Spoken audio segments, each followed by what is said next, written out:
पळापळा बिबट्या आपल्या शिवारात आला असा सूर आता पूस जवळगाव सह ममदापूर पाटोदा राडी शिवारातही ऐकवास मिळत आहे।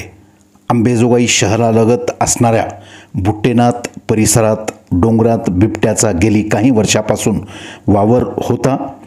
अनेक शेळ्या जनावरांचा त्याने फडशा पाडला। शेतकऱ्यांनी अनेक वेळा वन विभागाकडे तक्रारी केल्या, मात्र त्यावेळी असणाऱ्या वन विभागाच्या अधिकाऱ्यांनी शेतकऱ्यांची तक्रार ऐकून तर घेतलीच नाही।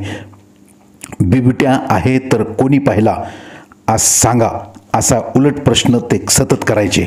मग जनावराचा फडशा कसा पडतो या प्रश्नावर रानटी प्राण्याचे हे कृत्य असू शकते असे म्हणत बिबट्या या परिसरात आहे हे मान्य केलेच नाही। यदा कदाचित तोच बिबट्याने जागा बदलली की काय कोण जाणे। पूस जवळगाव शिवारातील अनेक शेतकऱ्यांनी हा बिबट्या पाहिला नव्हे, शेतातून गेला त्याच्या पायाच्या खुणा असलेली व्हिडिओची चित्रफित सोशल मीडियावर फिरत आहे। सध्या कार्यरत असलेल्या वनपाल अधिकाऱ्यांनी शेतकऱ्यांना स्वसंरक्षणासाठी साहित्य सोबत ठेवण्याचे आवाहन केले आहे। आज संध्याकाळी ममदापूर पाटोदा गावच्या शिवारात अंधारात बिबट्या ऊसाच्या शेतातून रस्ता ओलांडताना अनेक शेतकऱ्यांना दिसला।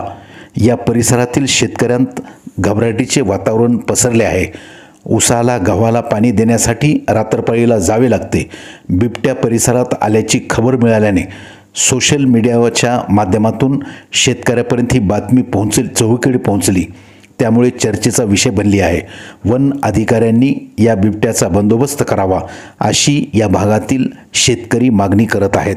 बघूया वन अधिकारी वनपाल अधिकारी काय भूमिका घेतात ते।